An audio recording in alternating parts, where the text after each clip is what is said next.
হাত পাও খালি জিনজিন করে, অবাস অবাস লাগে, মনে হয় শরীরের রক্ত চলাচল বন্ধ হয়ে গেছে। এই সমস্যাটা খুবই বিরক্তিকর আর অনেক সময় ভয়েরও কারণ হইতে পারে। চলেন আজকেও হাত পা ঝিঝি ধরার 5টা কারণ লইয়া আলোচনা করি।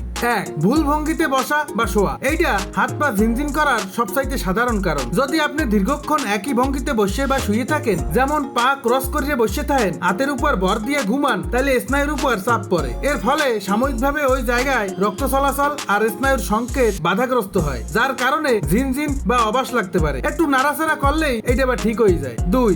স্নায়ুর চাপ বা ক্ষতি। অনেক সময় বিভিন্ন কারণে স্নায়ুর উপর চাপ পড়তে পারে বা স্নায়ু ক্ষতিগ্রস্ত হইতে পারে, যেমন কার্পাল টানেল সিনড্রোম, সায়াটিকা বা ঘাড় বা মেরুদণ্ডের কোনো সমস্যার কারণে স্নায়ুর উপর চাপ পড়িয়া হাত পায়ে ঝিনঝিন হইতে পারে। এই ক্ষেত্রে ব্যথাও থাকতে পারে। 3. ভিটামিনের অভাব। শরীরে কিছু নির্দিষ্ট ভিটামিনের অভাব থাকলে হাত পা ঝিনঝিন করতে পারে। বিশেষ করে ভিটামিন B12 এর অভাবে এটা হইতে পারে। ভিটামিন B6, ভিটামিন ই আর ম্যাগনেসিয়ামের অভাবেও এই সমস্যা হইতে পারে, কারণ এগুলো স্নায়ু স্বাস্থ্যের লাগিয়া খুবই জরুরি। 4. ডায়াবেটিক্স। যারা ডায়াবেটিক্সে ভোগেন তাদের হাত পা ঝিনঝিন করা একটা সাধারণ সমস্যা। রক্তে শর্করার মাত্রা বেশি থাকলে দীর্ঘমেয়াদে স্নায়ুগুলা ক্ষতিগ্রস্ত হইতে পারে, যারা ডায়াবেটিক নিউরোপ্যাথি কয়। এর ফলে হাত পায়ের অনুভূতি কমে যায়, ব্যথা হয় আর ঝিনঝিন করে। 5. রক্ত সঞ্চালনের সমস্যা। শরীরে কোনো অংশে পর্যাপ্ত রক্ত না পৌঁছাইলে ঝিনঝিন বা অবশ অবশ লাগে, যেমন পেরিফেরাল আর্টারি ডিজিজের মতো রোগে হাত পায়ের ধমনী সরু হয়ে যায়, যার কারণে রক্ত চলাচল কমে যায়। অতিরিক্ত ঠান্ডা লাগলেও